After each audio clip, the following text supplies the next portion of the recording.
blast from the past there. Former Foothill coach who accumulated 220 wins during his career, giving way to Tehachapi Steve Denman. Now the winningest coach in the Valley, picking up career win 221 against the Highland Scots, a Scots team which did not make it easy on Denman and his Warriors. Let's get out there and first of all, thank you for the hometown sports signings. The Warriors jumped on top with a touchdown on each side of the ball, 14-0. Adam Mullen picking up a fumble, but the Warriors defense was keying on Anthony Johnson.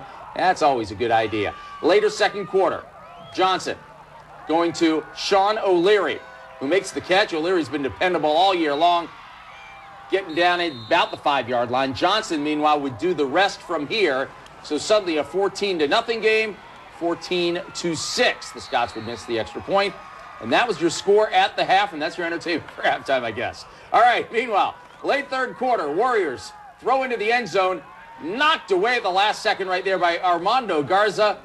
Same possession now early fourth quarter, so they decide to run it in. Adam Mullen, who again had picked up a fumble for a touchdown on defense, in for the touchdown to make it 21-6, Warriors on top. Let's go to the fourth quarter where it really gets interesting. Anthony Johnson throwing right here to Colin Johnson. Very next play, it's going to be Johnson throwing, but picked off by Garrett Kuntz. It was twisted and turning as he made the interception. Well, the Scots get the ball back again, still down 21-6. And it's Johnson on the loose. And that's always a dangerous thing because Anthony could move. Makes the big gain inside the 5-yard line. About 2 plays later, Johnson had to leave the game with an injury. He would come back. But during that span while he was gone, Kyle Ashley steps in at quarterback, and he goes in for the touchdown. They get the 2-point conversion, and now it's 21-14. And they're loving it on the Highland side. Warriors next possession, 3rd and long, fumble. Recovered by the Scots. Wow.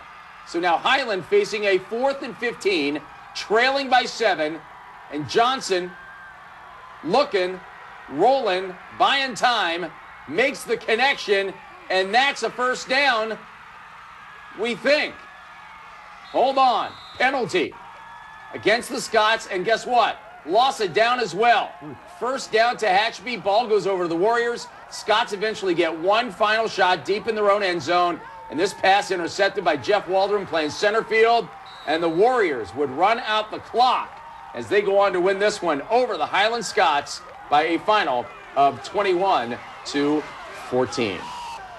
So we knew it was going to be a gun battle. You know, they got a lot of weapons and they played great defense, and we were just happy our kids played hard and just kept sticking it in there and played well enough to win tonight. The last game is always emotional. Always, you know, especially for the seniors, they know this is it for them, and it's tough. And we're going to miss them. They're a good group of kids. They work their tails off, and, you know, they have a pretty good little legacy here at Highland. You know, they won 1 game in 2 years, and these guys won 5 and won a playoff game and actually battled pretty good against the #1 seeds. Exactly right. Tim Harton had a great job with Highland this year, but coming up short against the Warriors, 21-14. But now we turn to Division III, and this really is Kern County's division. Of the 8 teams still playing in this division, 6 are local teams, including top-seeded Tehachapi. 17's Tim Callahan was in Tehachapi tonight. He has more on the Warriors game. Well, Todd, after a first-round bye, top-seeded Tehachapi made its 2007 playoff debut tonight against Highland. The Highland Scotsmen won last Friday on their homestand, but could tonight, the Scotsmen on high on the mountain, come off with the win? Let's take you to the highlights. The guys feeling good, and the fans showing their love. Early on, that's Anthony Johnson. The bad handoff. Who's there? That's number 22, Adam Mullen. Believe it or not, there's a player in there. He's running it back. In the mess of players, he gets into the end zone. Early Highland lead. Good stuff for him on the sideline. 6-0. Let's take it later in the first. Next drive, fake field goal. Oceanrider airing it out to Sean Pimentel. 14-0. The 2-point conversion is good. The fans are fired up. For more second quarter, we look again. Highland getting in this game. The response team, and that's Johnson. Taking this one out, positive yards. He sets up this play, and he finishes it into the end zone.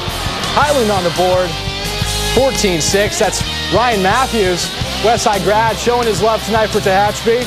Later, third quarter. That's Mullen again on the return. Look at that, breaking through tackles. Can't stop him. He gets out. Out of bounds there. Positive yard sets up this play. Why not let the guy finish it? Adam Mullen finishing what he does best, and that's a touchdown. Your score 21-7. Highland, though, kicking it to him. That's Johnson getting on the ground, taking this one positive yards. Takes this one nearly to the end zone, gets pushed out on the goal line. He gets out on an injury, then puts in this guy, Kyle Ackley. Ackley is showing his stuff good into the end zone. Highland pushes within a touchdown with 4 minutes left to go. It's a Hail Mary. Johnson hailing this one, the only hailing going to Jeff Waldrum of Highland as he grabs this one down. Silences Highland's chances tonight. Tehachapi goes on to win 21-14. Good stuff for them and a good win. With Highland's win tonight, they now move to Division III playoffs, the semifinals. We'll have more on that, of course, next week. For now, Todd, we'll send this one back to you.